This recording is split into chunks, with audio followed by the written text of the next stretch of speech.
నమస్కారం. మహాకవుల గురించి మనం మాట్లాడుకుంటున్నాం కదా. ఈ మహాకవులు ఎవరిని నమ్ముకున్నారో తెలుసా? ఒకరేమో దుర్గాదేవి, రెండో ఆంజనేయ స్వామి.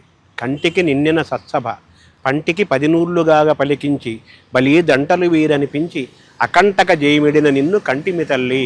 ఈ పద్యం ఎక్కడ రాశారంటే దైవ సంకల్పం కావ్యంలో రాశారు. విజయవాడ కనకదుర్గమ్మవారి దేవాలయానికి వెళ్ళినప్పుడు ఆ ధర్మాధికారి వీళ్ళని అతిథిగా ఉండమని వారం రోజులు ఉంచుకుంటారు ఆ దేవాలయంలో. 120 ఏళ్ల నాటి విషయం చెబుతున్నాను నేను ఇప్పుడు. ఆ ధర్మాధికారి వీళ్ళని అమ్మవారి దగ్గర తీసుకెళ్తారు. అమ్మవారిని చూడగానే వాళ్ళ అమ్మవారి పరమభక్తులు, ఉపాసకులు కదా, నమస్కరించుకుంటారు. తర్వాత సభ చేస్తారు. ఆ సభ మొత్తం నిండి కిటకిటకిటకిటలు ఆడిపోయింది జనంతో. కంటికి నిండిన సత్సభ, కంటికి నిండిన సత్సభ పంటికి 10 నూర్లుగాగా పలికంచి బలి దంటలు వీరనిపించి అకంటక జయమిడిన నిన్ను కంటిమి తల్లి. మేము ఎక్కడికి వెళ్ళినా కానీ 100,000 మంది సభకు జనం వస్తారు. మేము నోరెత్తితే పలుకు ఎత్తితే అద్భుతమైన కవిత్వం వస్తుంది. అద్భుతమైన జయాన్ని మాకు ప్రసాదించావు తల్లి.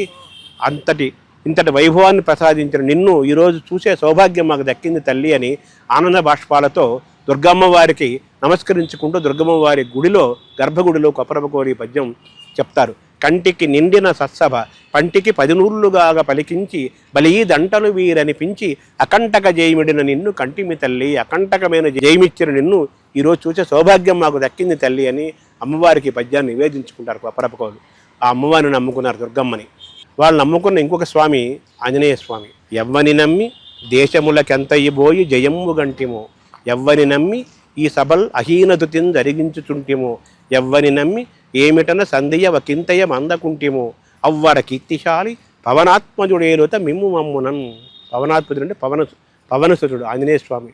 ఎవ్వని నమ్మి దేశములకంతయిబోయి జయమ్ము గంటిమో, ఎవరిని నమ్ముకొని దేశాలన్నీ తిరిగి ఆస్థానాల్లో, సంస్థానాల్లో, పల్లెల్లో, పట్టణాల్లో, రాజధానుల్లో సభలు, అవధానాలు, ఆశకం సభలు చేసి జయాన్ని పొందామో, కీర్తిని గడించామో. ఎవ్వరిని నమ్మి దేశములకెంతయిబోయి జయమ్ము గంటిమో, ఎవ్వరిని నమ్మి ఈ సభలు అహీనధృతిని జరిగించుచుంటిమో.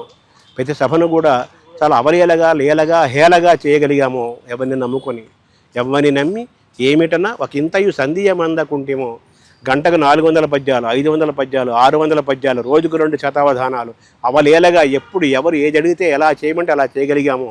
అవ్వర కీర్తిశాలి పవనాత్మజుడేలుత మిమ్ము మమ్మునం. ఆ వరకీర్తిశాలి అయిన పవనాత్మజుడు హనుమంతుడు మమ్మల్ని అందరినీ మనల్ని కాపాడుగాక, కాపాడుతూనే ఉంటాడని ఆంజనేయ స్వామిని కొప్పరపకవులు నమ్ముకున్నారు. అమ్మవారిని, ఆంజనేయ స్వామిని నమ్ముకున్న కొప్పరపకవులు జీవితంలో ఎదురులేని, తిరుగులేని వీరకవులుగా, మహాకవులుగా జాతిలో ఖ్యాతికెక్కారు. నమస్కారం.